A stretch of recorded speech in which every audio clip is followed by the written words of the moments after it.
Boa noite a todos. Em nome do CRM Paraná, nós iniciamos agora, nessa noite, mais um ciclo de palestras. E o tema dessa noite é: quando o corpo não responde a tratamentos tradicionais, não funcionam. Desautonomia, neuroinflamação e a nova fronteira terapêutica no paciente refratário e ultrarresistente. Então, abordaremos hoje sobre a medicina de precisão e a medicina bioeletrônica. Contamos com a presença de representantes de algumas câmaras técnicas. Dr. Wanderson, representando a Câmara Técnica de Anestesiologia, também é o palestrante desta noite. O Dr. Carlos Icarelli, via web, representando a Câmara Técnica de Neurocirurgia. O Dr. Antônio Ribas, também representando a Câmara Técnica de Reumatologia. Passo a palavra ao Dr. Wanderson, que iniciará a sua brilhante explanação.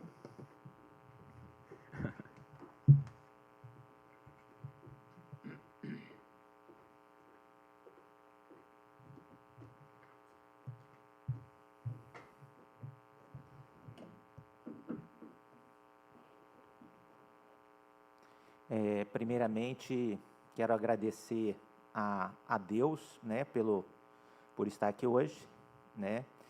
E segundo, agradecer à Câmara Técnica de Anestesiologia, a doutora Patrícia Aletheia, que é aniversário dela hoje também, meus parabéns, a doutora Patrícia.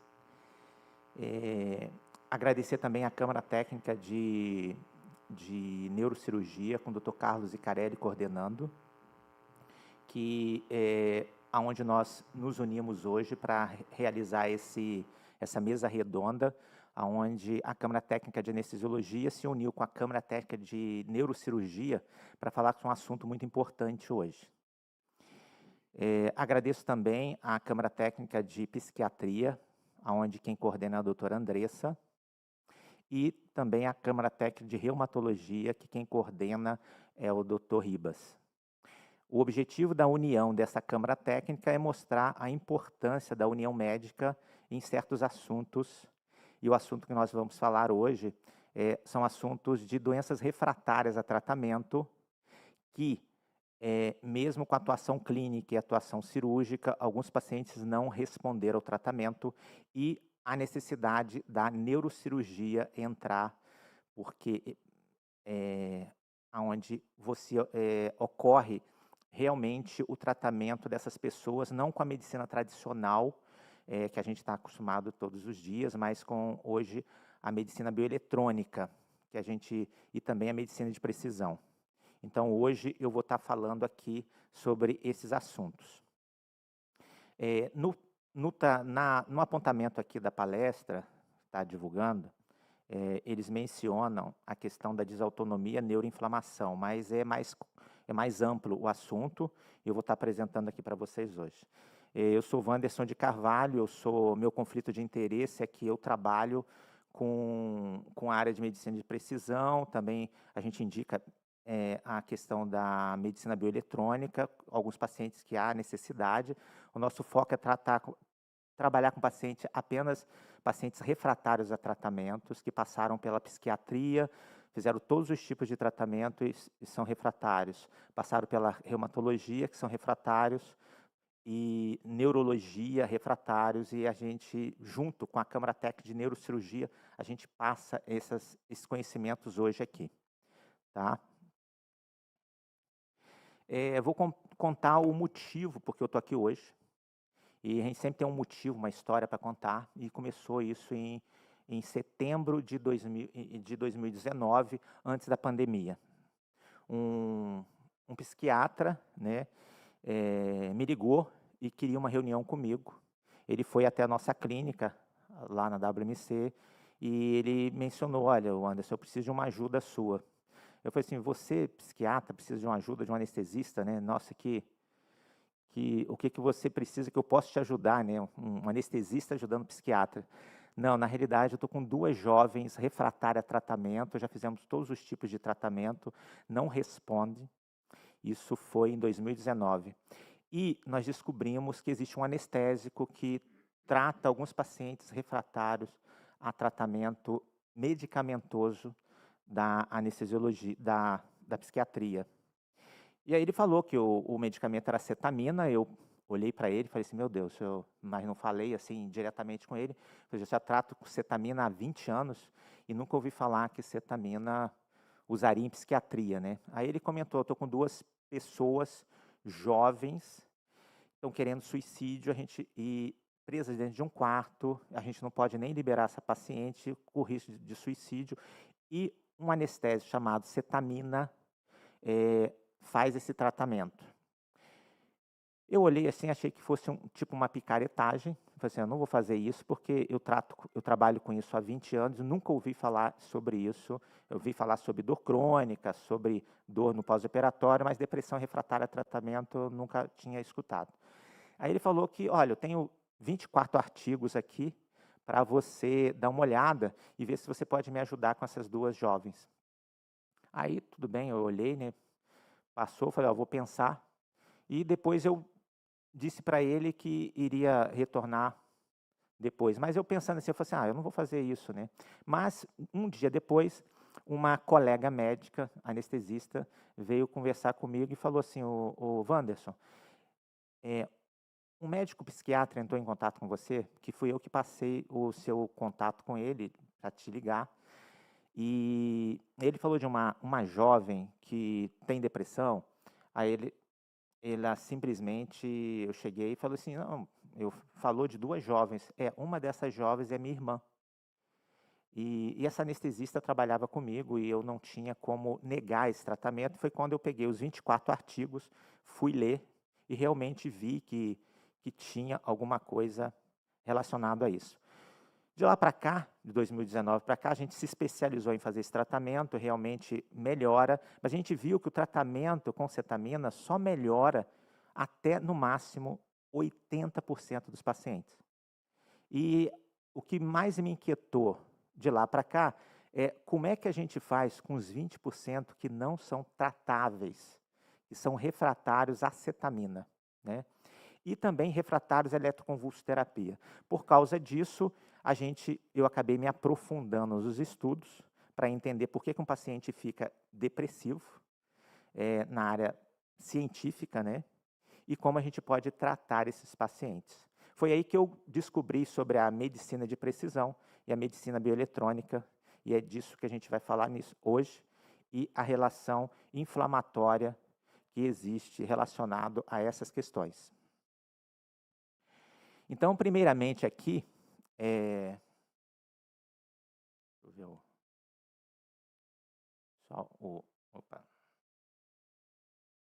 só um pouquinho, voltar aqui. Esse aqui é o método de estágio de Maudsley. A gente avalia esse método aqui relacionado para você saber o tipo de depressão que você tem. Nós só vamos trabalhar com os pacientes que é depressão ultra resistente, depressão grave, que não respondeu à eletroconvulsoterapia, que não respondeu à cetamina e que nenhuma ação de medicamentos que agem em setores glutamatérgicos. Veja, tem muitas depressões graves que as pessoas estão começando hoje a usar cetamina. Nós estamos além, nós estamos vendo aqueles que não respondem à cetamina, e quando a gente tira a cetamina e o paciente volta, por que eles voltam, né? E são esses pacientes que a gente trabalha hoje, né? E outra questão também é na questão da dor crônica. Com o CID-11, o CID-11 deixou bem claro, né, que a gente tem hoje aí uma população de mais de 30% da população global, ela tem dor crônica. E eles pedem sempre para a gente avaliar os mecanismos neurofisiológicos, integrando determinantes biológicos, genéticos e estruturais na dor. Então, a dor hoje, ela está envolvida não apenas no local. Então, escala analógica de dor hoje não cabe mais aonde você está numa era da medicina de precisão, medicina bioeletrônica, tratando a questão da neuroinflamação.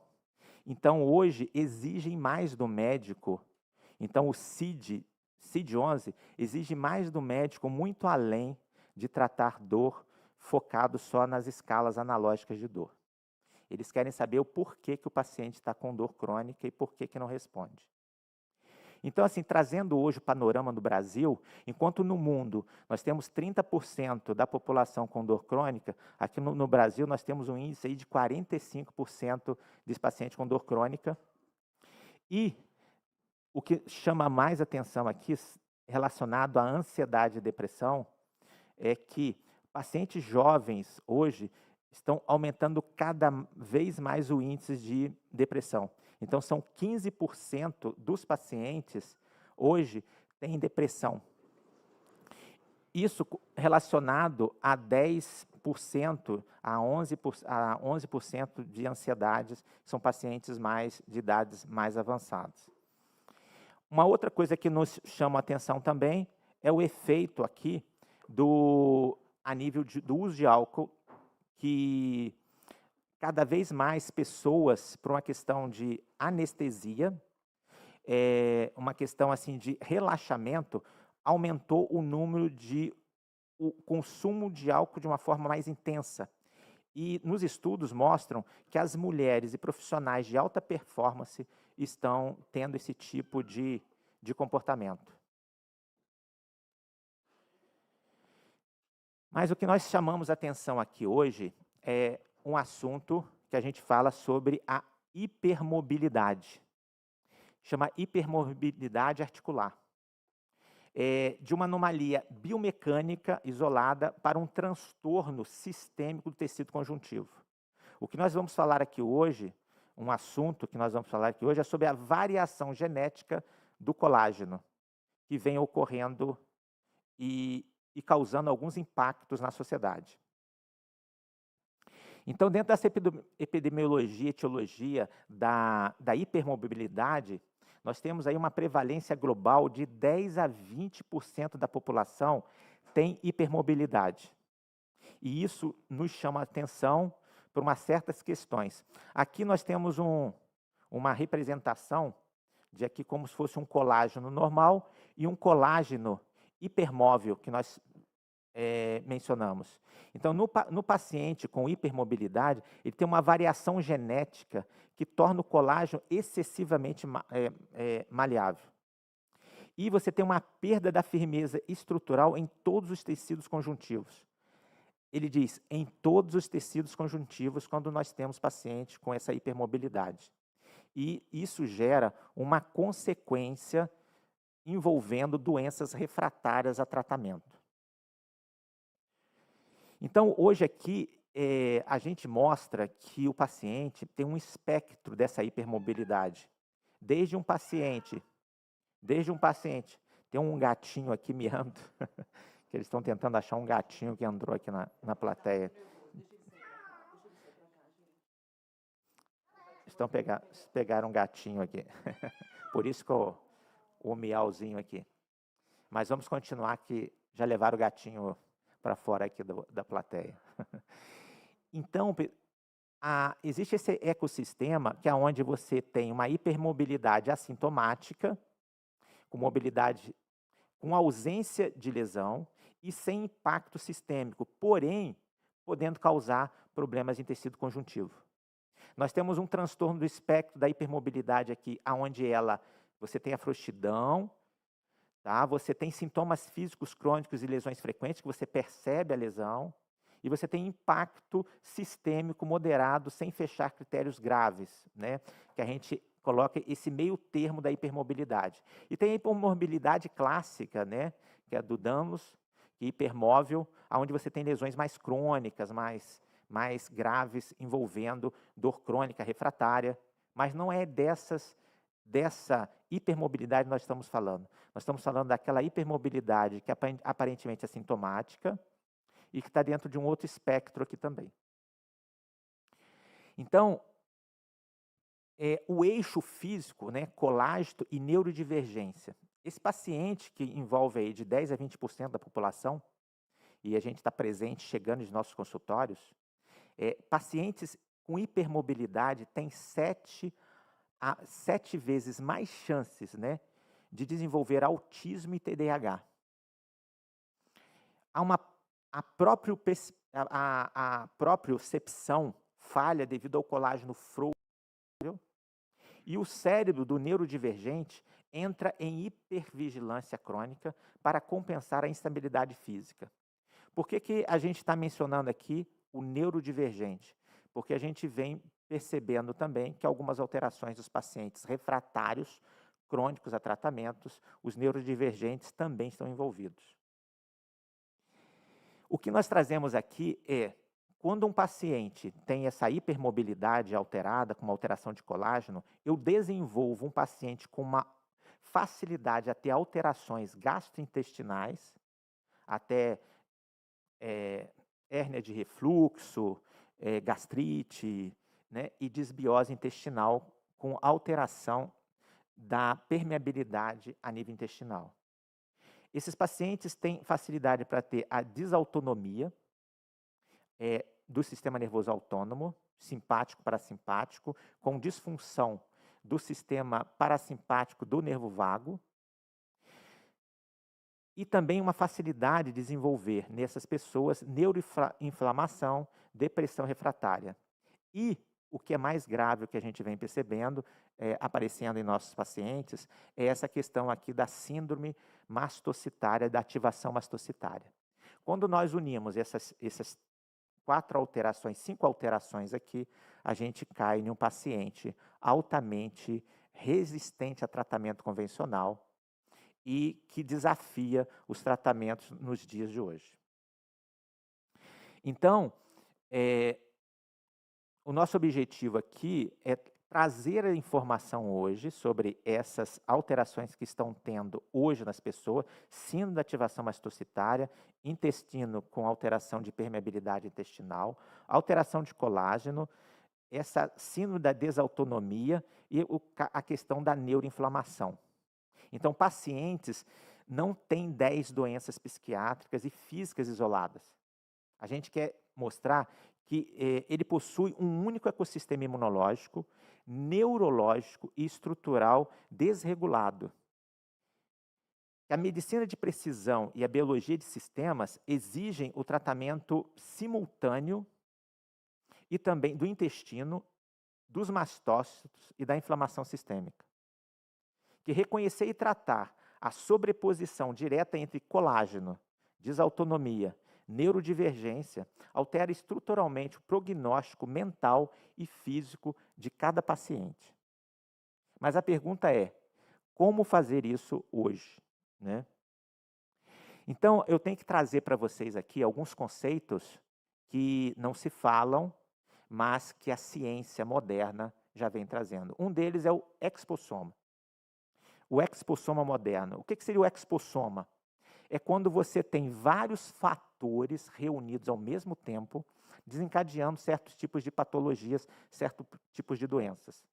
Nós não podemos mais dizer que o paciente está doente porque está não está dormindo ou está estressado. Existem muitos outros fatores envolvidos, desencadeando doenças no mundo real, no mundo atual. E a gente vem presenciando esse aumento de doenças, não só diagnosticadas, mas aumentando essas doenças aqui. Então, a transição do paradigma genético para inflamação sistêmica e ambiental é onde nós vamos estar entrando aqui hoje, falando dessas questões, até para a gente entender por que as doenças são refratárias, ultra resistentes e que não respondem aos tratamentos convencionais. Então, nós temos aqui a questão do ambiente interno, é onde você tem um paciente totalmente com estresse elevado por algum motivo, ele altera o nível de cortisol, altera o nível de melatonina nesse paciente, fadiga o paciente, onde esse paciente tem uma inflamação crônica subclínica que não foi percebido pelo médico, e uma integridade da microbiota intestinal adequada, né? Isso a gente fala de ambiente interno, né? Temos o expossoma do ambiente externo, ou seja, escolha de estilo de vida. Então, eu escolho ter noitadas, beber, fumar, não praticar esporte. Então, você tem um fator que pode desencadear certos tipos de doenças. Aditivos, ultraprocessados, medicamentos, tabagismo, né, xenobióticos domésticos. Quando a gente une esse expossoma no ambiente externo geral, poluição urbana, radiação ultravioleta, mudanças climáticas, saneamento, luz azul, microplástico e vários outros procedimentos agrotóxicos, aditivos químicos, corantes, a gente faz o somatório desse expossoma e isso gera alterações genéticas de gene relacionado ao processo agressivo que o meio ambiente nos traz. Então, o expossoma moderno gera aí uma explosão de casos aonde a gente está tendo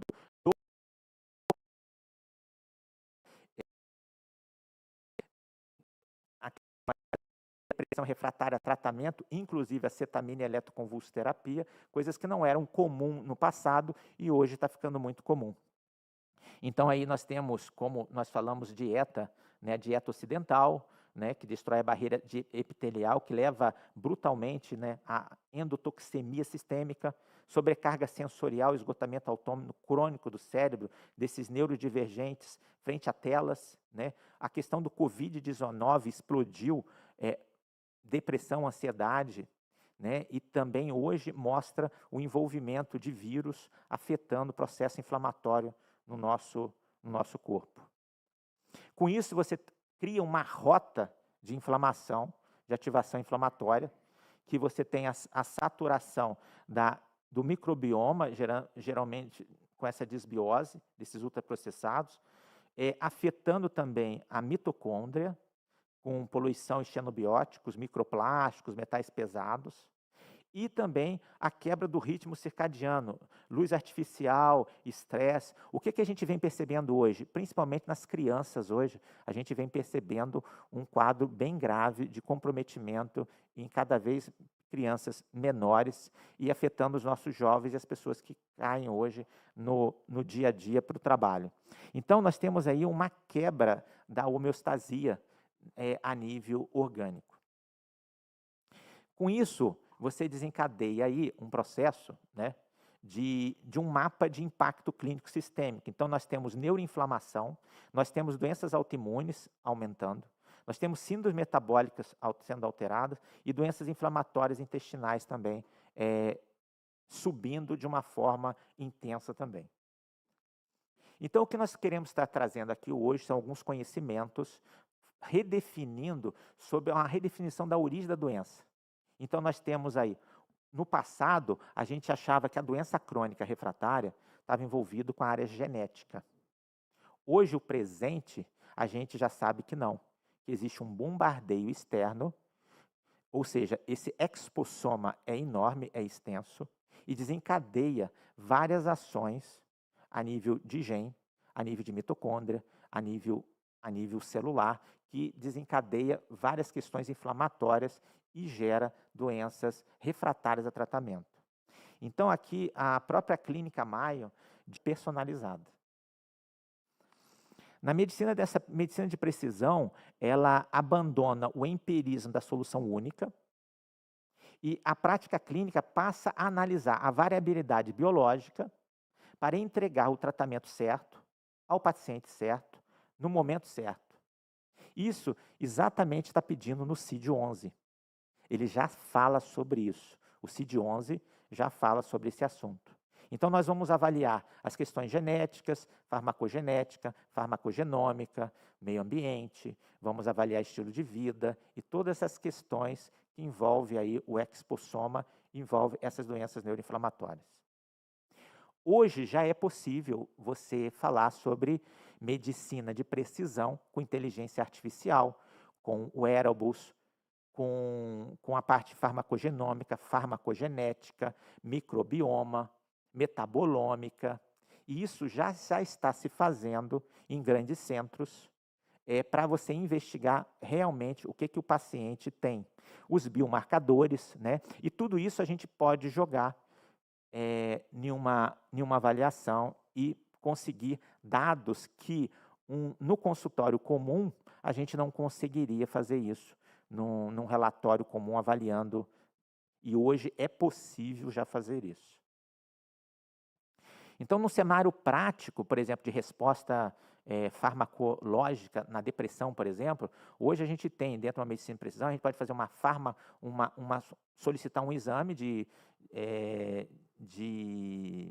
avaliação, por exemplo, de medicamentos dentro da psiquiatria, se eu posso usar medicamentos para dentro da dor, da anestesiologia. Então, várias especialidades, você já tem a farmacogenética já te mostrando essa questão dos fármacos. Quais fármacos que você pode usar e quais fármacos você não pode usar no dia a dia com o paciente. Então, você tem ali o paciente A, é um metabolizador ultra rápido de um determinado tipo de paciente, e o paciente B é um metabolizador lento.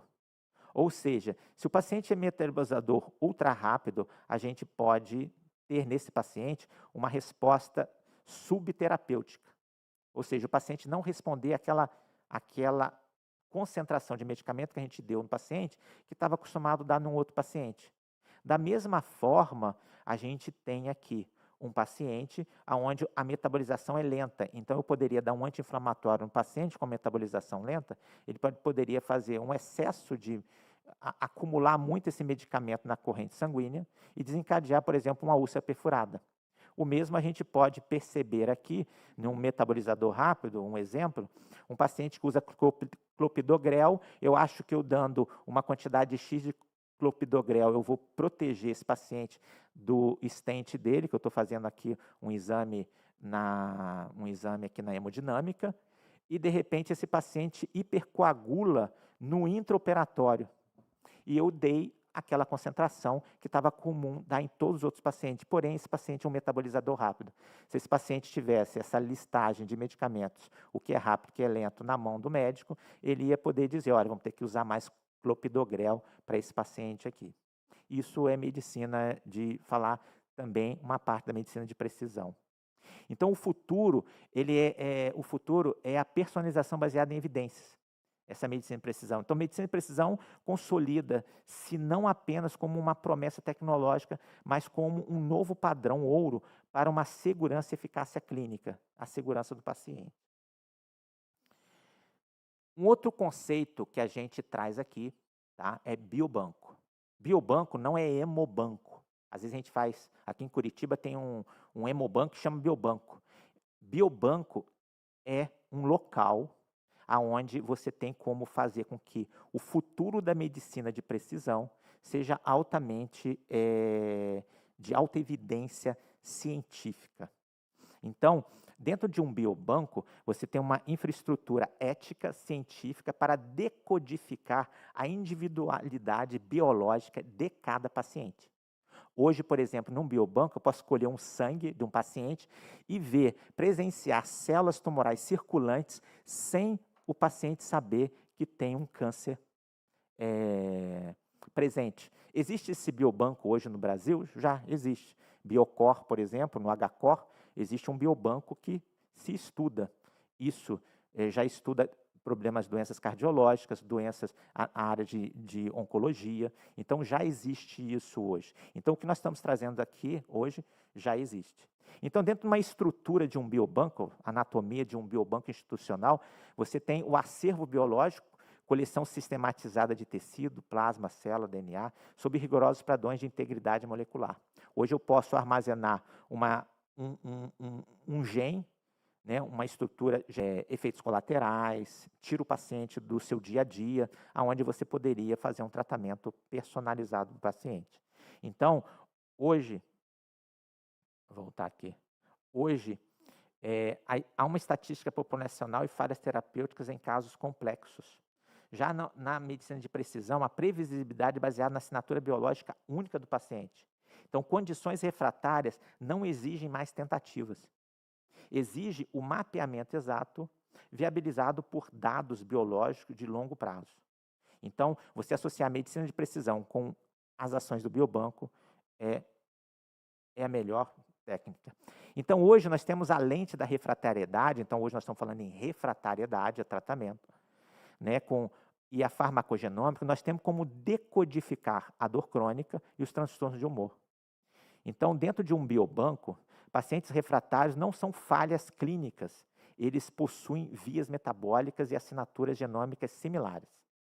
O isolamento dessas assinaturas requer uma massa de dados teciduais e plasmático fornecida pelo biobanco. Então, o biobanco transforma a ausência de resposta clínica em um dado mapeável e superável.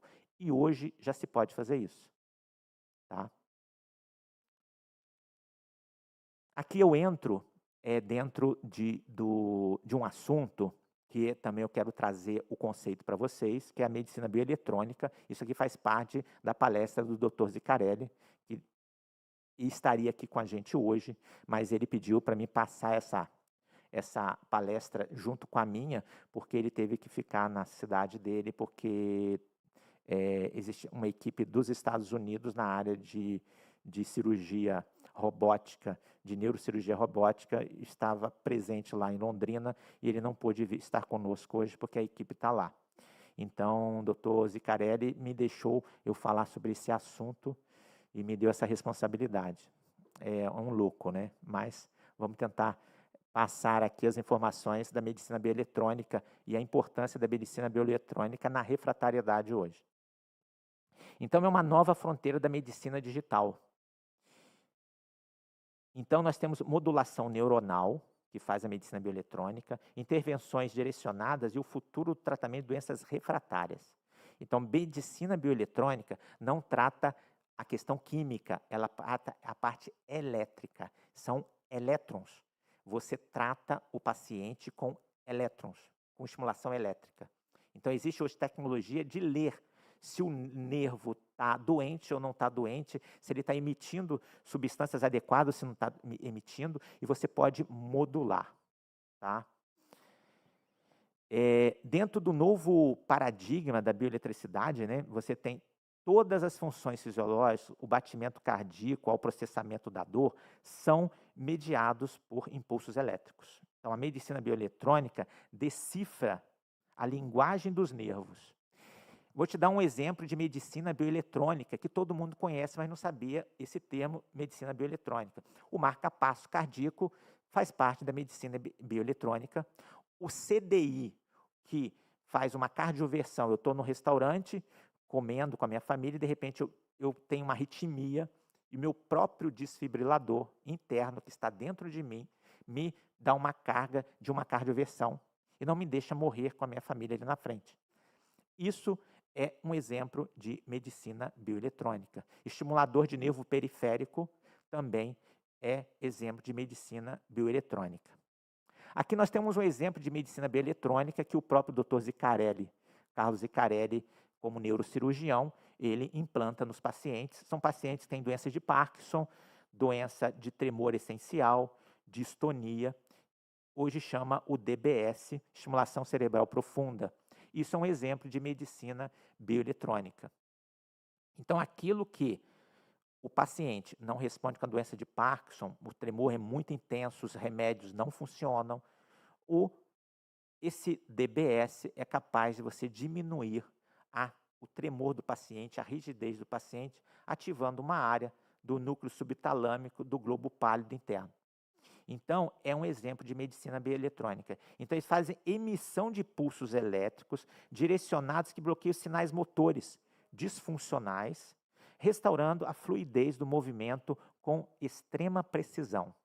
Então, aqui envolve um conhecimento físico externo com computadores externos que entram em sintonia com esses dispositivos que você coloca interno. Então, você pode modular a frequência, você pode modular a intensidade desses equipamentos para poder ir aos poucos o paciente recebendo o tratamento mais adequado possível relacionado a isso.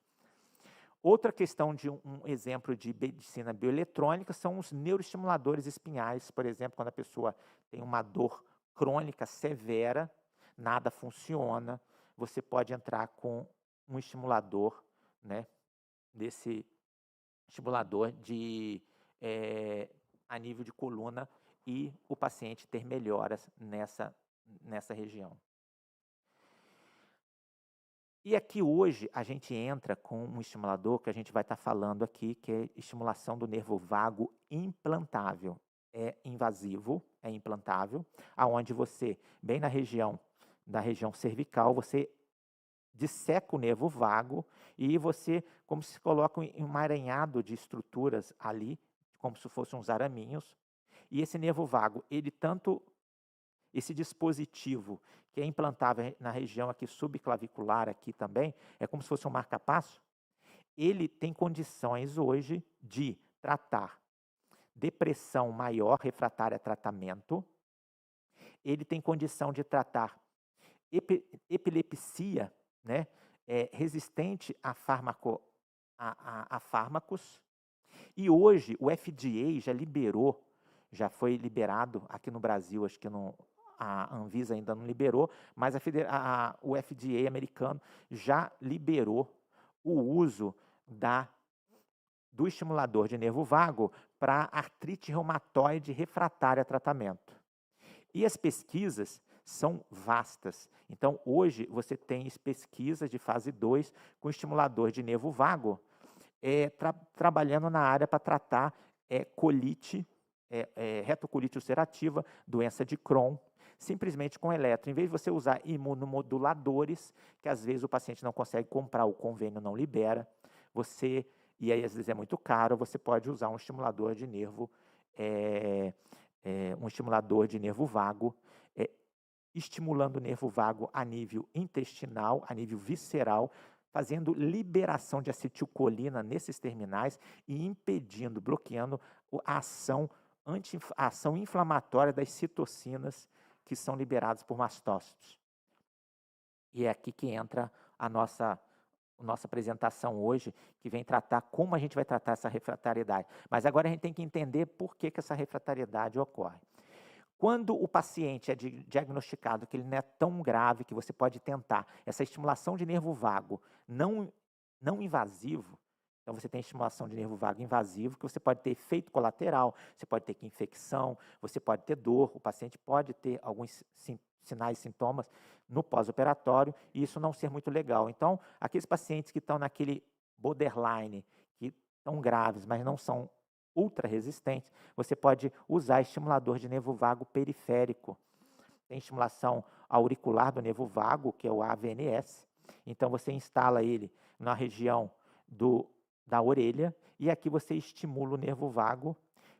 Existe um equipamento que você modula isso, tanto para depressão, tanto para inflamação no intestino, tanto para insônia. Então, hoje, você tem como fazer isso. E também tem o TDCS aqui, que é o estimulador transcraniano, corrente contínua, que você também de forma externa, que você pode usar também. Sabendo que isso aqui, usando puramente só isso, não vai trazer o tratamento de um paciente refratário, que nós vamos falar aqui.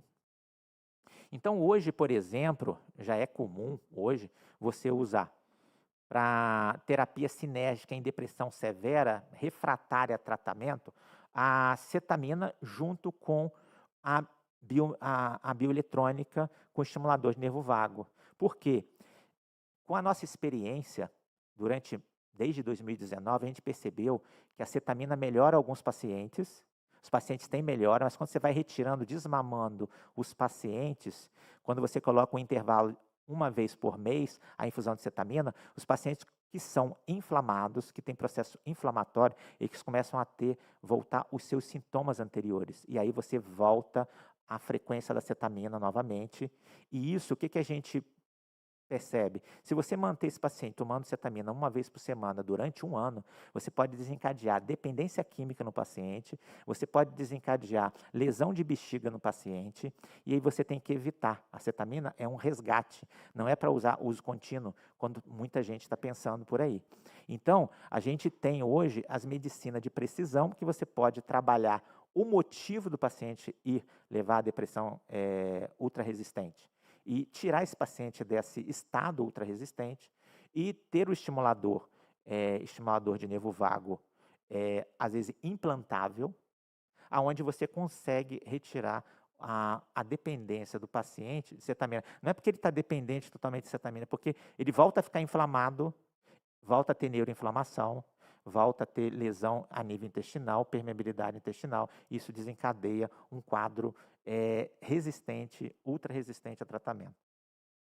Então aqui nós vamos entrar agora, já que nós passamos vários conceitos, tanto da medicina de precisão, biobanco, medicina bioeletrônica, nós vamos entrar aqui dentro por que o paciente, decodificando dor crônica na era da medicina de precisão, por que o paciente fica com dor crônica.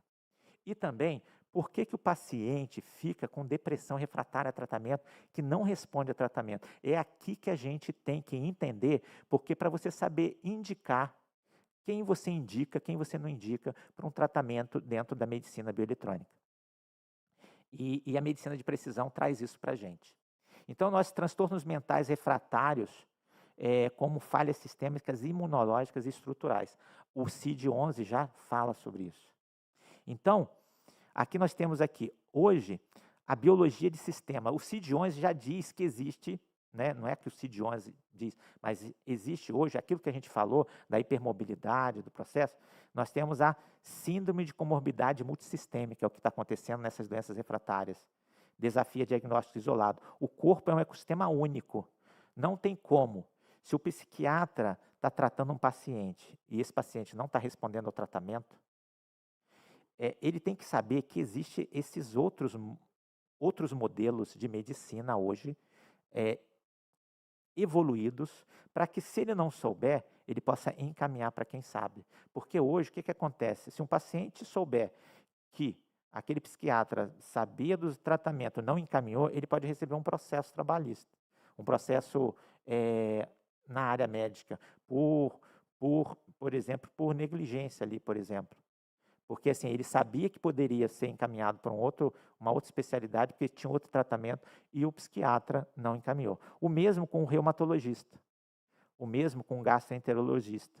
Então, por exemplo, paciente com inflamação crônica, às vezes você tem uma disfunção do nervo vago, com uma disfunção tão severa que o paciente, principalmente pacientes com TEA, eles não conseguem evacuar. Por quê? Quando eles fazem a força a nível abdominal e a pelve deveria relaxar, ela contrai. Isso chama anismo, que a gente chama, e quem está tratando disso é o pessoal da gastroenterologia, passando medicamento para facilitar a saída fecal.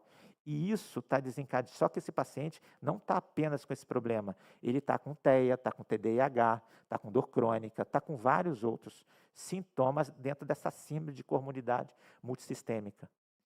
Então, hoje, nós estamos aqui com 4 câmaras técnicas reunidas aqui no CRM do Paraná para poder mostrar que tudo isso está envolvido com várias especialidades ao mesmo tempo. Então, nós temos a atriz da refratariedade oculta na falha terapêutica. Então, essa desautonomia, junto com a hipermobilidade, junto com a ativação mastocitária, essa coexistência dá uma síndrome que perpetua a neuroinflamação, tornando analgésicos que não funcionam e também uma medicina mais difícil de tratar esses pacientes. Então, aqui do marco zero, quando a gente tem um processo hoje com o exposoma, o que o exposoma faz? Desde que seja um estresse no dia a dia, desde que seja falta de dormir, desde que seja questões de poluição ambiental, quando a gente une vários exposomas, você começa a afetar, principalmente glifosato, vários agrotóxicos, aditivos, que protege o nosso alimento, ele começa a desestruturar aqui o intestino. Então, no intestino, normal, ele está aqui em azulzinho, com áreas de oclusão aqui, impedindo que substâncias pequenas do intestino passem para a corrente sanguínea do paciente. Mas, essa zonulina e ocludina que bloqueia aqui, ela é alterada com o paciente que tem essas questões ambientais. E isso permite com que substâncias passem de uma região para outra. A Candida albicans, ela começa a liberar a Candida lisina, que funciona como se fosse um vírus. A Candida é um fungus, mas ela libera tanta substância como se fosse um processo virulento na corrente sanguínea. Isso desencadeia vários processos também inflamatórios, que desencadeia problemas também a nível de neuroinflamação. Então, você tem ativação mastocitária com liberação de fator de necrose tumoral, liberação de interleucina 6, interleucina 2, no cérebro, interleucina 17, interleucina 12, que desencadeia um quadro totalmente ruim na área de neuroinflamação. Então, a invasão fúngica pode desencadear o processo, e aí você tem uma queda dos portões, permite que antígenos luminais, bactérias inteiras e neurotoxina cruzem o epitélio e alcancem diretamente a circulação sistêmica. Nesses pacientes com resistente a tratamento, geralmente você vai investigar esse paciente que tem essas alterações. Então, o eixo imunológico, você tem uma síndrome da ativação mastocitária. Então, esses mastócitos são sentinelas do corpo, que é para defender o corpo, porém com a hipermobilidade, sua estrutura mecânica inerente e instável, desencadeando todos aqueles outros problemas que nós mencionamos. Você tem um vazamento crônico de mediadores, histaminas, citocinas, que geram inflamação sistêmica, dores crônicas que não respondem a tratamento, fibromialgia, cefaleias, que não respondem, e com instabilidade neuroquímica. Então, esses mastócitos, essas sentinelas que se tornam inimigos, né? Então, a maior população dos mastócitos reside no intestino. Então, eles são hiperativados por toxinas, metais pesados, candidalisina e patógenos luminais. E a gente já pode dizer que uma das maior parte de doenças neuroinflamatórias está envolvida aqui. E a medicina bioeletrônica vai agir nessas regiões. Por quê? É a acetilcolina que bloqueia a liberação desses mastócitos, a liberação de citocinas dos mastócitos. Então, quando os mastócitos liberam uma quantidade grande de citocina, é a acetilcolina que começa a bloquear esse processo inflamatório. Se o nervo vago não estiver funcionante, ele não libera acetilcolina na região e o paciente cria um círculo vicioso de inflamação sistêmica, causando dor crônica e também neuroinflamação. Então, quando essa endotoxina cai na corrente sanguínea, né, você tem um agente invasor, que é o lipopolissacarídeo, cai quantidades pequenas de lipopolissacarídeo pode desencadear processos severos, né? Então, a endotoxina de bactérias gram-negativas e uma das neurotoxinas pró-inflamatórias mais potentes conhecidas, né? Então, você tem uma queda de linfócitos T reguladores, você tem um desvio agressivo do perfil dos linfócitos os linfócitos HELP aqui no 1 e o 17, e um disparo sistema de citocina, o fator de necrose tumoral, né, interleucina 6, interleucina 8, e uma bomba que a gente traz aqui é que baixas concentrações crônicas de lipopolissacarídeos induzem sintomas frequentemente confundidos com o autismo. O paciente não é autista, ele passou a ficar autista. Se cai na mão de um psiquiatra, ele vai dizer, esse cara tem cheiro, jeito, gosto, forma, anda igual autista e é autista, mas na realidade ele está tendo uma neuroinflamação tão severa que esse paciente tem letargia severa, tem ansiedade, tem isolamento social profundo, dor muscular e aversão alimentar, que são os pacientes neurodivergentes. Então, hoje é muito comum você diagnosticar autismo em adulto, depois de velho. E geralmente o autismo, como dá mais em homem, as mulheres são subdiagnosticadas. E elas estão com sintomas de autismo e ninguém diagnostica que tem sintomas de autismo, mas na idade ela não está com autismo. Ela está com problemas de neuroinflamação severa. É aquela mulher que come alguma coisa, a barriga estufa, come alguma coisa, tem prurido, tem enxaqueca, tem irritabilidade, não processa direito a criatividade, esquece fácil, né? Porque junto com expossoma intenso que ocorre, você desencadeia essa síndrome aqui.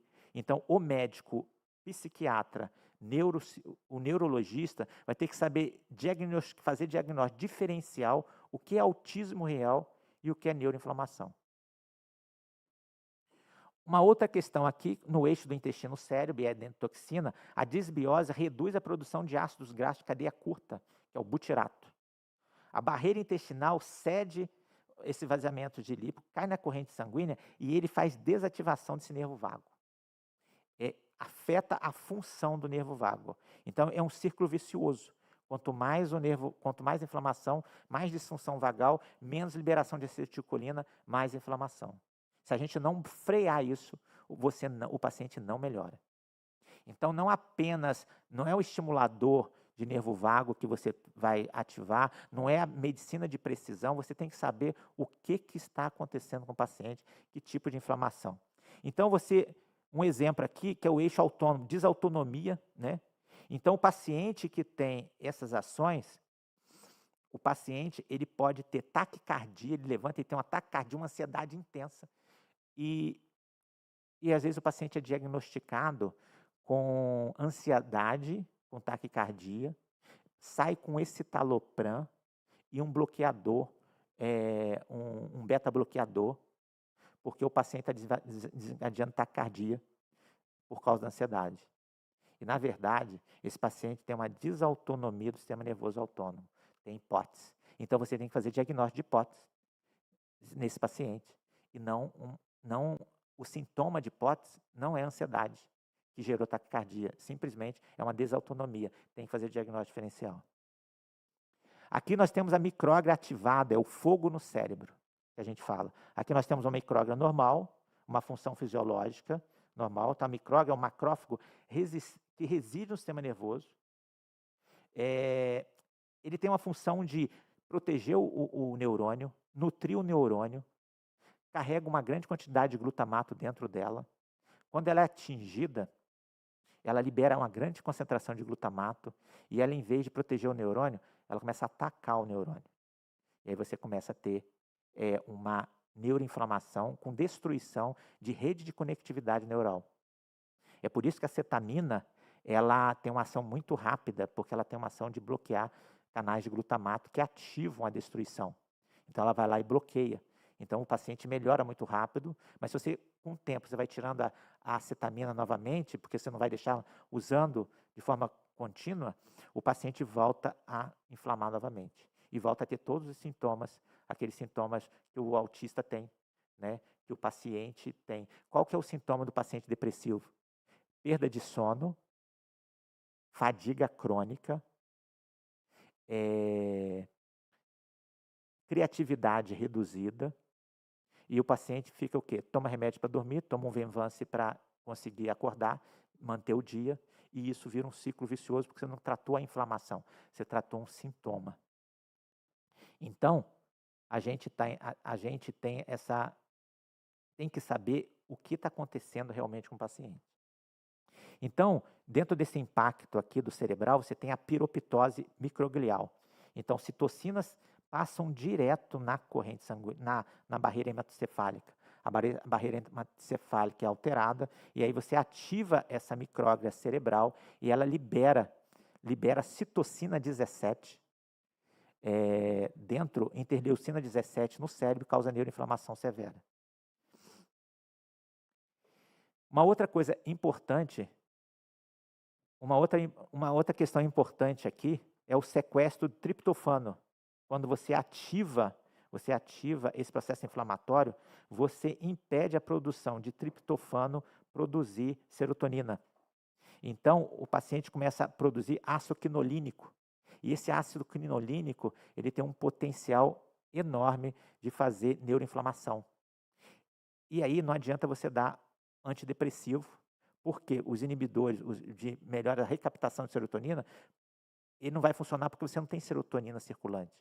Então, se você não bloquear a inflamação sistêmica, você não bloqueia esse consumo de triptofano em ácido quinolínico. Outra questão também é que, nesses pacientes, você tem uma vulnerabilidade genômica, o colapso do gene MTHFR, que são... Isso você vai ter esse resultado na farmacogenética, onde você mostra que esse gene está alterado. E se esse gene estiver alterado, você tem uma depressão crítica também no beta-H4, que ele tem a capacidade de produzir tanto serotonina, é uma coenzima que produz serotonina, noradrenalina e dopamina. Então, se você tiver com essa alteração nesse gene, com neuroinflamação, você bloqueia a produção de neurotransmissores. Então, o paciente fica realmente com redução de neurotransmissor. E isso gera um sintoma muito intenso no paciente. Então, alguns exemplos aqui, por exemplo, você detectar que um paciente está com um processo de neuroinflamação, às vezes, de repente, você perceber, por exemplo, PCR ultrassensível, né? É o termômetro da inflamação crônica. Hoje, no exame normal, você vai dizer que o PCR menor que 6 está dentro da referência de normalidade. A gente já sabe que maior que 1 tem risco cardiovascular, mas maior que 1 também tem risco de neuroinflamação. Então, você tem um paciente que tem uma inflamação subclínica que você não sabe. Se você fizer uma biópsia de intestino, de duodeno, você pode pedir para contar células mastocitárias. Você vai ver que deveria ter 20 mastócitos por campo em um paciente neurodivergente inflamado desse. Às vezes você fica com 50 mastócitos por campo. Isso você pode fazer com a neurohistoquímica, com uma biópsia que você fez de duodeno, fazendo uma endoscopia digestiva. Você vai perceber nesses pacientes também colite crônica, subclínica, que o paciente fez o exame de colonoscopia, o exame está normal, só que a biópsia da colono, a biópsia seriada, está com alteração e o paciente está inflamado. E você tem como saber só alguns desses sinais. Ferritina alta também demonstra alguns quadros também de processo inflamatório sistêmico. Citocinas interleucina 6, interleucina 17, fator de necrose tumoral também presencia. Porém, a interleucina 17 fica no cérebro, você não tem como detectar. Essas interleucinas se desativam em 3, 4 minutos que você tira da corrente sanguínea. Então, às vezes, você não tem como diagnosticar esse paciente olhando, às vezes, com interleucina, tripsina. Então, você tem que ter questões clínicas, biópsias seriadas, outras investigações trabalhando a questão da medicina de precisão. E aqui também você tem como ver calprotectina fecal, zonulina sérica fecal, você poder também fazer estudos relacionados a isso. Gama-GT, mostrando que você tem afetando a questão aí dos antioxidantes a nível cerebrais, com deficiência de glutatión, que você percebe essas alterações pedindo, por exemplo, quando você vê o gama-GT alterado, ou o paciente está tomando remédio demais, está afetando a coisa, ou ele está com essas alterações de neuroinflamação. Então, geralmente, esses pacientes com depressão refratária, geralmente você acha gama-GT alterado nesses pacientes. Insulina de jejum também, você começa a ver alterações nesse processo de neuroinflamação. Então, é assim, para se fazer um diagnóstico, o assunto é vasto, é grande, eu tive que juntar 2 palestras aqui também, né? Mas o que a gente quer trazer para vocês é que o número de pacientes refratários estão aumentando. Existe aí uma onda do uso da cetamina, mas muita gente está usando cetamina, os pacientes estão melhorando, mas o grande problema da cetamina é quando você tira a cetamina desses pacientes e não faz o tratamento adequado, esses pacientes voltam a ter a sintomatologia. E se você volta com a cetamina novamente, esses pacientes podem ter dependência química. Esses pacientes também têm indicação de imunomoduladores, bloqueadores H1, bloqueadores H2, algum tipo de anti-inflamatório, COX. Porém, se você usar isso de forma crônica, você vai ter efeitos colaterais desses medicamentos. E o custo de um imunomodulador é altíssimo. Por isso que a medicina bioeletrônica, que trabalha com elétrons, você tem menos efeito colateral, você age local e você pode ficar de longo prazo aquele produto, aquele medicamento, aquele que é implantável nos pacientes altamente graves. E nos que não são implantáveis, você pode ficar aonde o paciente pode ter isso na sua casa e usar diariamente, que o paciente também reduz o número ou seja, ativa mais a questão de defesa do nervo vago. Então, gente, muito obrigado. Desculpe pelo tempo avançado, que tinha bastante coisa para apresentar. Estou aberto aí a perguntas.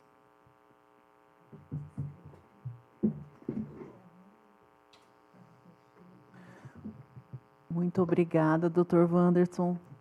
Que palestra assim enriquecedora. Muita novidade para muitos médicos, para a população. Eu acho que são coisas que a gente já vem falando há um tempo, quem está muito aprofundado no assunto, mas são assuntos assim da atualidade e que todo colega médico tem que estar a par, que é aquele tratamento global do seu paciente. Não adianta a gente olhar somente um sistema enquanto todo o restante está envolvido.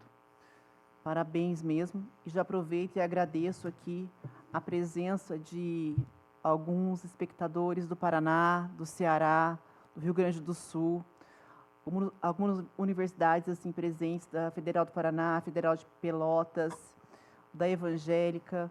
Então, a gente agradece muito a todos que estão ouvindo nesse momento e que ainda irão ouvir essas palavras maravilhosas, essas explicações médicas assim, que vai enriquecer a vida de cada médico e principalmente vai multiplicar tudo isso através de cada paciente que receber o benefício. Temos alguma pergunta no chat?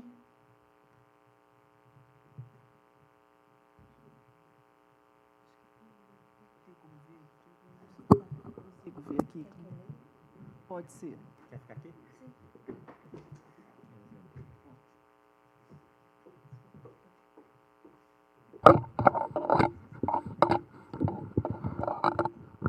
Boa noite a todos. O pessoal está elogiando bastante aqui no chat e os temas realmente são muito interessantes. Uma das colegas está dizendo que são temas que são pouco discutidos, né? E visto a diversidade de especialidades aqui na mesa, parabeniza ao CRM e a todos os envolvidos. Particularmente, doutora Patrícia, doutor Wanderson, demais colegas aqui presentes, online, eu vi que o doutor Zicarelli, o doutor Antônio também aí da nossa Câmara de Reumatologia, representando, né, a presidência da Sociedade de Reumatologia, então agradeço a presença. É um tema muito complexo, doutor Wanderson.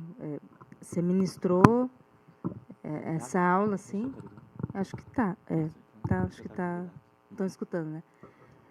E eu tenho várias perguntas aqui. Acho que daria para dar uma outra aula. Acho que começa por isso, porque como psiquiatra, eu sempre pautei, né, as condutas pensando que o intestino é o grande cérebro. Começa por ali, grande parte vamos dizer, da desregulação ali do eixo. Então, achei muito interessante essa colocação e eu fiz, né, pensando aqui em alguns cursos de estimulação elétrica, eu não tinha ideia, para mim foi uma atualização realmente desse avanço dos wearables que você mostrou ali, que a gente, na verdade, vi ali em termos de pesquisa, na faculdade que eu fiz o curso, lá na FAMERP em Rio Preto, com o Dr. Gerardo, onde eles estavam fazendo, né, algumas pesquisas com a parte elétrica, mas não ainda, né, que você usasse, mas mais ainda modulando qual que seria a frequência. E daí nasce a minha pergunta, né, porque tinha até um outro profissional de outra área, acho que era um fisioterapeuta, que também estava mexendo com essa parte de neuromodulação, né? Então, é uma interação muito grande entre as áreas, não só na medicina, mas as áreas da saúde em geral, né? Então, doutor, aí que vai uma das minhas primeiras perguntas, eu vou abrir para os demais, para não, né, tomar conta aqui só da mesa. da questão desses wearables. Como o doutor está vendo, né? Em quanto tempo você acha que muitos já estão disponíveis, mas assim, qual que é, o uso nesse momento que está aprovado para a gente poder usar, nós médicos, para a gente poder realmente pôr na nossa prescrição, né? Qual que é a sua experiência nessa área? Porque é até difícil pensar na prescrição, né? Use tantos minutos por dia. Enfim, eu tenho dúvidas nesse aspecto desses novos aparelhos aí que vão auxiliar a medicina neste futuro. Sobre essa questão, doutora, acho que você chegou um pouquinho mais. Então, eu comecei a falar sobre os vários, porque isso aí entra na área, quem vai poder te responder é o doutor Zicarelli, que é um especialista Já em estendo para ele a implantável. pergunta, então. E aí, principalmente os implantáveis, o doutor Zicarelli vai saber explicar, porque existe aí uma engenharia avançada sobre a tecnologia que está por trás do controle desses dispositivos implantáveis e não implantáveis. Então, tem uma tecnologia muito avançada e ela vai avançando cada vez mais. E a gente, com a inteligência artificial agora, com a questão aí também, entrando aí a questão da quântica, envolvendo, então, muitas coisas vão acontecer e isso está automaticamente interligado com o paciente que está longe do equipamento, às vezes. Então, às vezes, o equipamento é implantável e dentro desse equipamento tem uma inteligência artificial que, por exemplo, ele controla o nível da função do nervo vago, o nível da questão do coração. Então, são vários dispositivos que tem, se aumenta ou não aumenta a frequência, a questão para melhorar a questão da crise convulsiva, então, da depressão refratária. Então, acho que o doutor Zicarelli, que eu vou dar para ele falar um pouquinho, porque era a palestra dele, né, doutor Zicarelli, e a gente acabou tendo que falar um assunto que não é da nossa especialidade, mas essa pergunta sua, eu vou passar para o doutor Zicarelli responder, tá bom? Ele é a pessoa mais apropriada para responder isso aí. Eu agradeço, eu fiz a pergunta ampla mesmo para ver o que você tinha de pauta. Mas eu posso passar depois, se o doutor Zicarelli falar, aí eu complemento. Tá, fechou. Eu vou deixar ele. Doutor Zicarelli, então, boa noite. Eu agradeço já de antemão aí a explicação. Bom, muito boa noite. Obrigado, doutor Wanderson. Ainda bem que eu não dei a minha aula, né? Porque nós tivemos mais tempo para aprender com a aula do doutor Wanderson, que foi fantástica. Eu acho que ele trouxe uma visão multidisciplinar. E eu falo até para os nossos alunos, né, tanto na faculdade quanto na residência médica. Você quer entender uma doença, entenda a parte molecular, né? Entenda a fisiopatologia ao nível molecular, aí você conhece a doença. Então, tudo que ele foi falando, toda essa integração, né, desde a neuroinflamação, da imunidade e da bioeletrônica, eu acredito que esse é o caminho para nós conseguirmos um tratamento melhor. Falando mais especificamente da neuromodulação, que acho que essa é a grande questão que a doutora Andressa perguntou, hoje nós temos a realidade que qualquer nervo ele pode ser neuromodulado. Qualquer um, desde que eu tenha segurança para isso.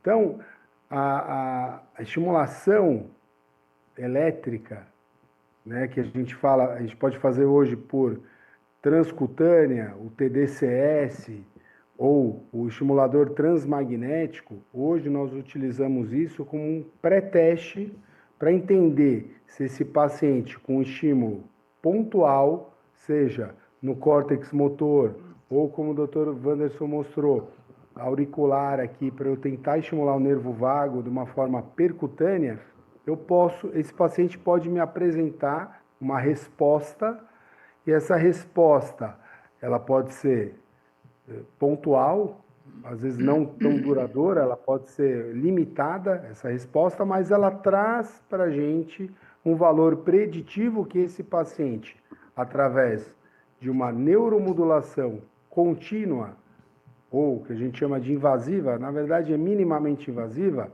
seja uma estimulação medular, onde eu coloco um eletrodo, implanto um eletrodo epidural em um ponto da medula, e eu faço uma neuroestimulação com um neuroestimulador que é parecido com um marca-passo, né, como o DBS, que é um estimulador profundo cerebral, aonde você faz estímulo a núcleos de neurônios, aonde eu consigo ter uma resposta biológica.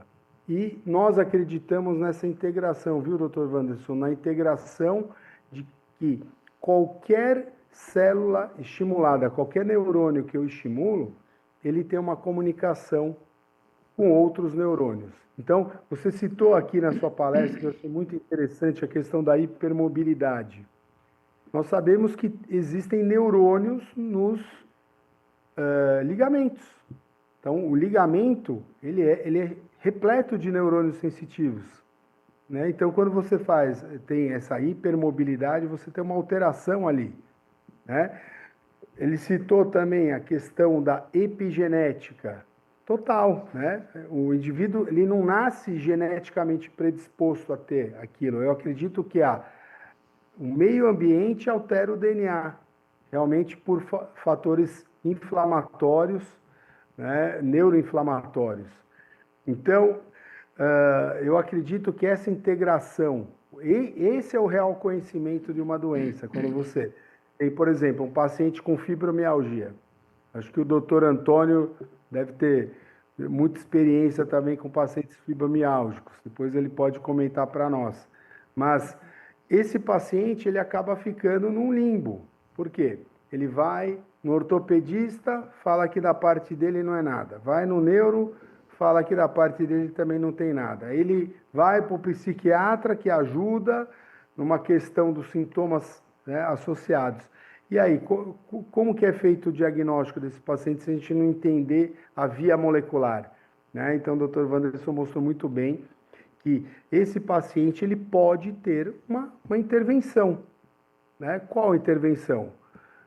Se ele tem uma dor pontual no ombro, nervo supraescapular, será que estimulando, fazendo uma neuromodulação com uma radiofrequência pulsada, eu não consigo modular esse nervo? E às vezes eu não consigo melhorar uma dor cervicalgia, uma dor que vá para o nervo occipital maior. Então, ela não é comunicada com os ramos da mandíbula, ramos periféricos do nervo trigêmeo. Então, a gente sabe que toda essa neuroestimulação periférica, ela pode ajudar em patologias centrais. Mas respondendo à pergunta da doutora Andressa, esses dispositivos, que a gente chama de transcutâneos, hoje eles servem muito para um valor preditivo para saber se esse paciente será candidato a uma neuromodulação contínua. E, para terminar, eu acredito que ele colocou na aula dele, o Dr. Wanderson, sobre a questão do nervo vago. O nervo vago, ele é o maior nervo craniano que nós temos. A extensão dele é grande, né? Ele nasce lá do tronco encefálico, do bulbo, e ele desce até a região torácica e abdominal.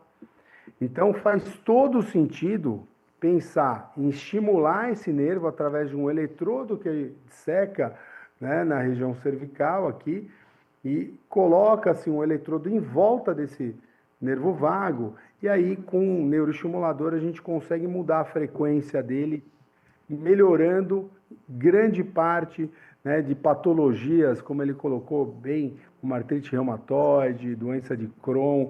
Então, os estudos eles estão vindo. Hoje, ainda no Brasil, a Anvisa ela libera para depressão refratária e principalmente síndrome epiléptica refratária a fármacos diversos e eletroconvulsoterapia no caso da depressão. Então, eu imagino como o FDA americano já liberou para artrite reumatoide, em breve deve chegar aqui. Mas, olha, eu gostaria de agradecer muito, viu, doutor Wanderson? Foi fantástica a sua aula. Lógico que a gente poderia ficar aqui horas e horas debatendo. Concordo com a doutora Andressa que talvez um segundo tema, um segundo dia, né, de aula para a gente debater todos esses aspectos, mas fica aqui os meus agradecimentos à doutora Patrícia por organizar esse evento aqui para nós e reunindo, né, como a medicina deve ser. Ela é multidisciplinar, então 4 especialidades estão aqui hoje, em prol dos pacientes. Então, muito obrigado, viu? Seriam essas minhas considerações. Que agradeço, doutor. Muito obrigado aí pelas essas palavras aí. E obrigado por a Câmara Técnica de Neurocirurgia aceitar essa reunião que a gente fez aqui hoje, para essa mesa redonda. E agradeço também pelo teu conhecimento vasto, grande, que vai de encontro com os nossos estudos e vai de encontro com o que realmente está acontecendo com os pacientes no dia a dia. Muitos estão ficando no limbo, como você está falando, como mencionou, sem atenção do médico, porque o médico realmente não sabe o que está acontecendo com aquele paciente. Então, o médico bate no limite do médico e o paciente fica de médico em médico e não acha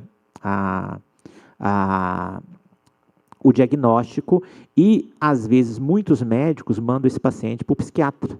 E o problema não é do psiquiatra, né? O paciente fica com ansiedade, depressão, até porque não resolve o problema e acaba indo no psiquiatra também. Então, ele passa por vários médicos. Esse paciente também passa pelo gastroenterologista, porque esses pacientes com hipermobilidade, eles começam a ter também refluxo, gastrite, essas outras alterações a nível gastrointestinal por causa até da disfunção do nervo vago, que vem desde a deglutição, né, até a região aí de cólon descendente, o nervo vago atua, né? Tanto na parte cardiológica, a gente nem entrou nos problemas de arritmia cardíaca que esses pacientes têm e param nos pronto atendimento dos hospitais cardíacos e acabam fazendo ablação por arritmia cardíaca, faz cardioversão de repetição, e o problema é inflamatório, não é nem da arritmia em si, é uma desautonomia do sistema nervoso simpático e parasimpático. E o que a gente está vendo é que esses pacientes estão recebendo Venvanse e estão tendo arritmias por causa do Venvanse, porque ele é uma anfetamina. Esses pacientes já estão com o sistema adrenérgico elevado e o sistema parasimpático baixo. Então, esses pacientes acabam desenvolvendo arritmia cardíaca, parando no pronto-socorro da cardiologia. A gente recebe isso lá no HCOR, em São Paulo, direto. E, às vezes, esses pacientes usam testosterona também, associado, fazendo hipertrofia do coração, e pacientes com 30 anos de idade recebendo uma ablação.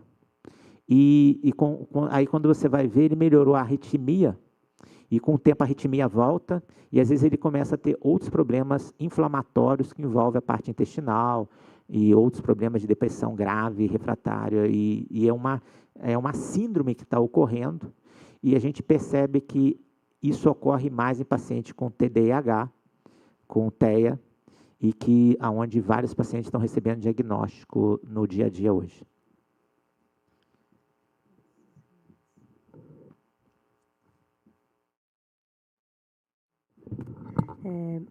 Muito interessante essa colocação, doutor Wanderson.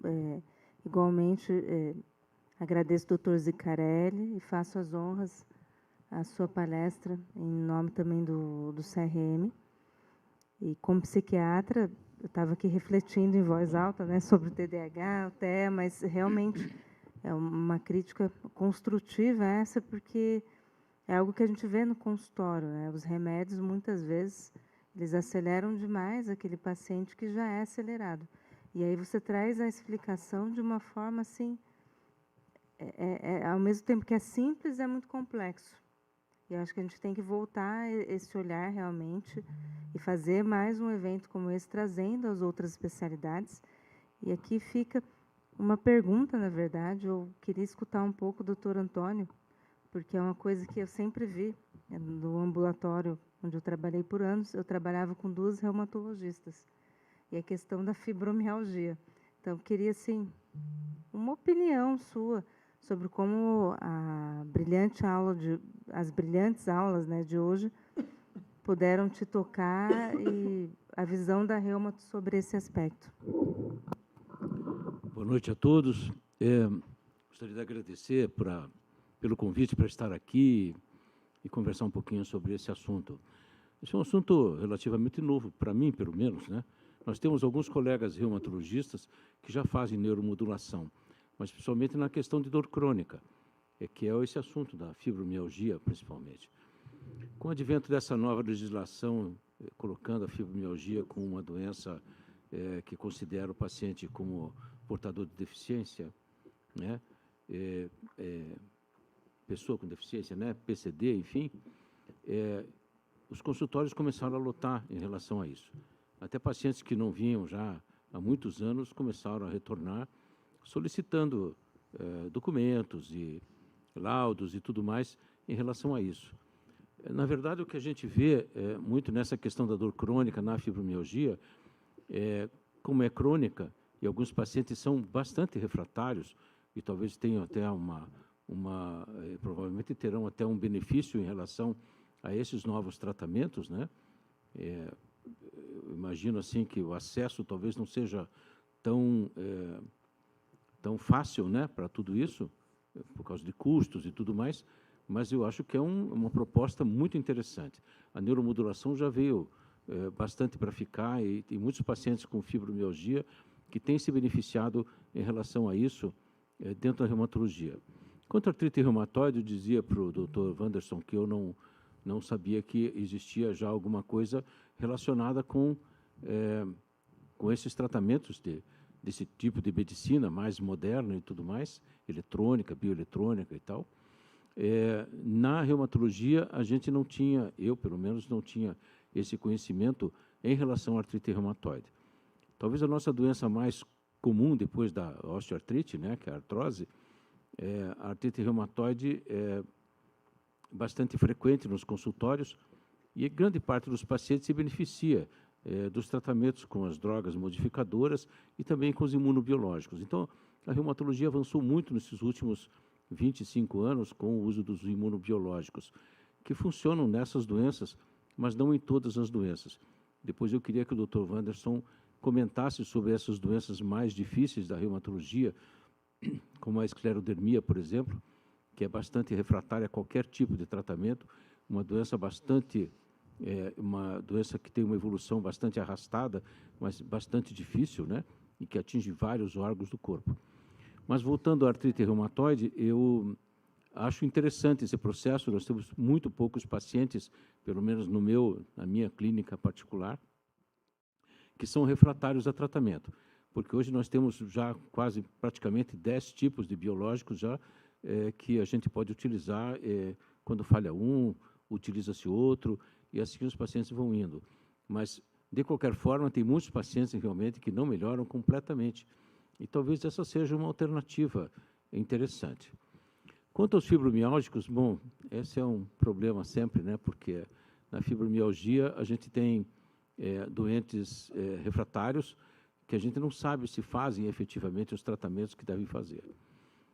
A gente utiliza drogas até certo ponto mais pesadas, como os opioides fracos e os moderados, não morfina, né, mas pré-morfina, tipo meperidina e tudo mais, para a gente poder fazer um tratamento mais adequado. Mas muitos pacientes não toleram esses medicamentos, fazem várias alterações, e talvez a gente possa ter, nessa questão do tratamento com essas novas tecnologias, um resultado mais prático em relação a isso. O que a gente vê, na verdade, assim, o paciente fibromialgico não é um paciente só com dor crônica, né? É um paciente que tem depressão associada, na maior parte das vezes, não são todos os pacientes que são depressivos, mas grande parte deles sim. Eles têm distúrbios de sono, têm distúrbios intestinais, então, colocando esse assunto mais à tona mesmo. Todos esses pacientes, quase todos os pacientes têm transtornos de síndrome de intestino irritável, que a gente imagina que seja talvez um processo inflamatório ligado a todas essas coisas que o Dr. Wanderson falou. Então, acho que é relevante todo esse processo hoje, que nós estamos conversando aqui, bastante relevante, e acho que a gente precisa conversar mais sobre isso, né? Vou levar esse assunto também para a nossa sociedade de reumatologia aqui do Paraná, para, quem sabe, até termos uma palestra sobre isso numa das nossas reuniões clínicas mensais que a gente tem na Sociedade Paranaense de Reumatologia. Quem sabe para o ano que vem, porque esse ano já fechou todo o processo, né? Mas, de qualquer forma, agradeço aí pela palestra, doutor Wanderson, foi excelente, viu? Obrigado, Aprendi doutor. bastante hoje aqui, né? E entendo que essas questões intestinais têm muito a ver com isso, né? Essa questão de flora intestinal, existem pacientes que fazem transplante fecal, inclusive, né? Para você ver, tentar fazer uma modificação de flora intestinal e tentar reduzir processos inflamatórios que acabem levando a essas nossas doenças aí. Muito obrigado.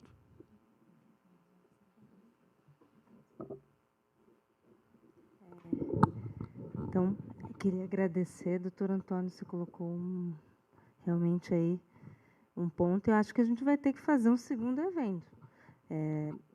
Doutor Wanderson, não sei se você quer complementar ou se eu posso fazer algumas considerações finais aqui. Primeiramente, quero agradecer ao CRM aqui do Paraná. Isso é uma preocupação nossa e o objetivo do nosso CRM aqui é levar o que é de mais segurança para o nosso paciente, mais inovador para o nosso paciente, que dentro das condições até financeiras que o paciente teria para fazer certo tipo de tratamento. Mas é importante trazer realmente conhecimentos, mostrando que hoje a maior parte das doenças são inflamatórias.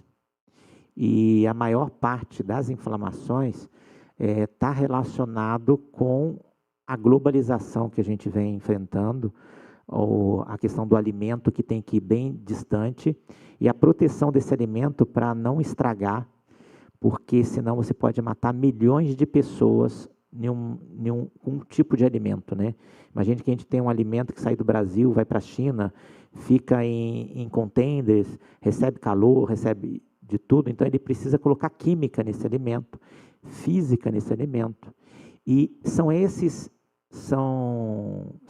produtos que vêm causando os processos inflamatórios. Então, por exemplo, o trigo, o exemplo do trigo, o problema não é o trigo em si. O problema é que o trigo recebe vários tipos de agrotóxico e o trigo recebe produtos para embranquecer o trigo, produtos para impedir que o trigo se grude, né? Produtos para manter o trigo com cheiro adequado, com um jeito adequado, tudo isso é química. E essa química vem destruindo a nossa microbiota. Então, assim, o estresse altera a microbiota, o alimento altera a microbiota, a região onde você está. Então, a microbiota de um indiano é diferente da microbiota de um ocidental, que é diferente da microbiota de um japonês. E a microbiota de quem come fast food, quem usa, por exemplo, sazon, temperos prontos, isso é uma bomba para quem tem fibromialgia, para quem tem enxaqueca. Então, assim, o que é importante a gente saber aqui? É a gente unir as nossas câmeras técnicas, não ser mais isolado, a gente trabalhar com os sistemas, né? Fazer reuniões como essas. A gente coloca a Câmara Técnica de Anestesiologia, é a Câmara Técnica mais aberta para isso, porque hoje a gente está em todos os lugares. A gente vê muitas questões aí, a gente está com neurocirurgião, a gente está com todo mundo, até agora com psiquiatra a gente está, para fazer infusão de cetamina, fazer anestesia para eletroconvulsoterapia, né? Então, a gente hoje frequenta a psiquiatria, a gente frequenta a odontologia, a gente frequenta várias áreas. Então, a gente está presenciando muitas coisas, muitas doenças incuráveis, pessoas morrendo, que não deveriam estar morrendo, né? E pessoas jovens que não deveriam estar passando por aquilo.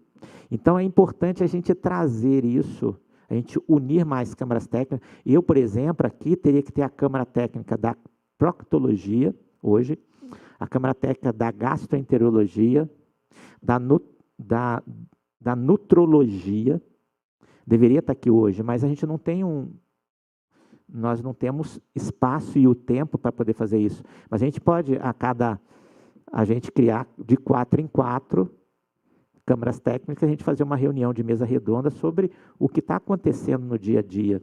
Porque a psiquiatria não sabe o que está acontecendo no intestino. Como o gastroenterologista não sabe o que está acontecendo com a psiquiatria intervencionista, né?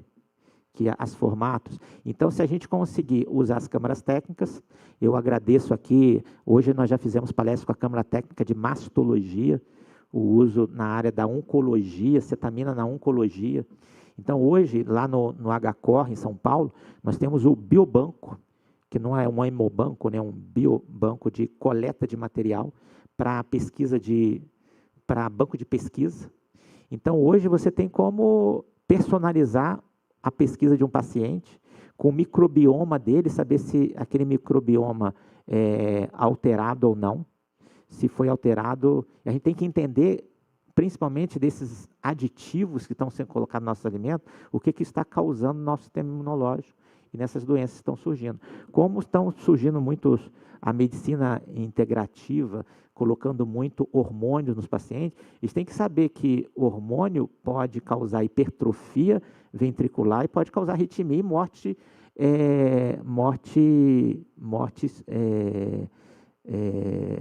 como é que a gente fala?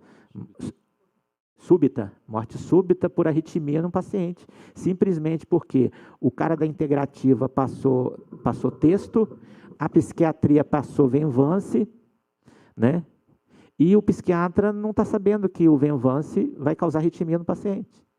E aí você pode ter uma morte súbita só porque você usou um Venvance.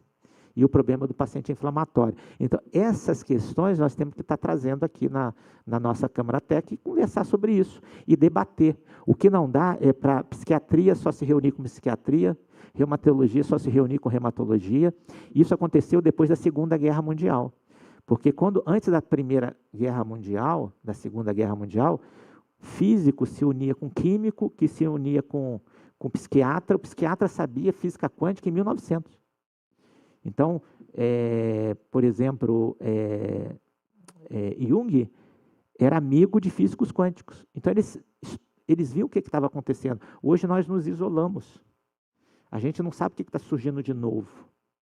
Então, muitos médicos não sabem nem que existe o que é medicina bioeletrônica. Eles acham que é picaretagem. O que é biobanco?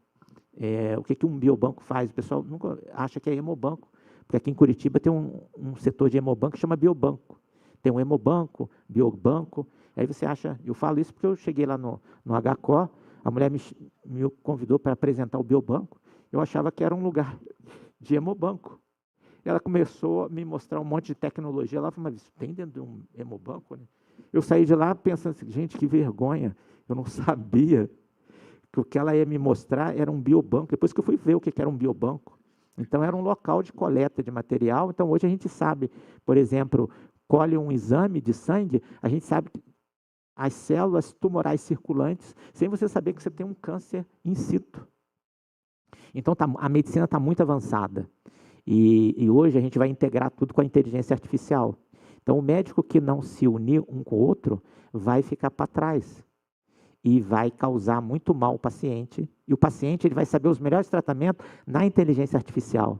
Ele vai saber o que é melhor para a depressão hoje. A inteligência artificial vai mostrar para ele, olha, hoje tem estimulação magnética transcraniana, tem estimulação, você tem, por exemplo, estimulação... você tem estimulação magnética de frequência de pulso alto, de protocolo Stanford. Isso tudo a inteligência artificial traz.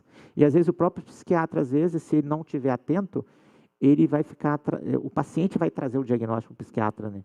Então, a gente tem que discutir esses assuntos como antes da Segunda Guerra Mundial, onde os físicos se uniam com os químicos, que se uniam com o médico, que se uniam com o psiquiatra, tudo naquela época, no mesmo restaurante, no mesmo bar, falando do que está surgindo de novo no dia a dia, né? Então, hoje foi isso. A gente acabou fazendo mostrando para o colega médico, ele não é obrigado a saber os avanços, mas com isso aqui fica mais fácil, né? Porque eu estudei, passei para você, e a gente não tem como estudar tudo que existe, né? Então, esse que é essa questão. Novamente, agradeço a todos que, né, estiveram aqui presentes, Wanderson, doutor Antônio, a doutora Patrícia, que brilhantemente organizou essa interação, doutor Zicarelli, eu aqui representando a psiquiatria, e é bem isso, doutor Wanderson, a gente tem cada vez mais unir as especialidades médicas em prol realmente ali do conhecimento, da boa medicina e do paciente. A gente pode ver que essa temática, né, a desautonomia, a neuroinflamação e a questão das novas fronteiras terapêuticas nos pacientes resistentes, o ponto central que eu queria deixar aqui para o pessoal que está assistindo a gente online, prestigiando, ponto central é a questão da inflamação. E a gente tem que pensar nas bases, onde foi muito bem explanado aqui pelos nossos palestrantes, a epigenética, as questões, os recursos mais modernos de tratamento. E proponho, então, como encerramento desse evento, que a gente faça a interação com essas outras especialidades. A psiquiatria tem que voltar, assim, com anestésio para a gente fazer outros debates, porque cada vez mais, e junto com a reumato, porque eu vejo a psiquiatria reumato-gastro junto ali. Junto poderia ter um de reumato-gastro, anestésio, nutrologia, uma mesa redonda um pouquinho maior, talvez, sem ser palestras, mas a gente fazer perguntas dirigidas para a gente ir sobre matemática. E é muito importante essa interação. Quero convidar já a reumato para a educação médica com psiquiatria, assim como anestésio, para a gente estar elaborando e melhorando ainda mais o conteúdo fornecido para os colegas, e não esquecendo a neuro, né? A neuro, não precisa nem falar, psiquiatria e neuro andam de mãos dadas, viu, Zicarelli? Então, queria agradecer, em nome do nosso presidente, doutor Batistella, da diretoria, agradecer aos funcionários que sempre nos apoiam e ajudam que esse evento ocorra de forma brilhante. Agradecendo novamente a nossa coordenadora da Câmara Técnica de Anestesiologia, que é a doutora Patrícia Leteia, e agradecer também a doutora Cíntia, que coordena todo esse departamento de eventos, doutor Castellano, que está nas câmaras técnicas, e a todos os demais membros que nos auxiliam diariamente, tanto funcionários como conselheiros, para que os eventos ocorram. Então, em nome deste conselho, dou por encerrada a educação médica de hoje. Muito obrigada.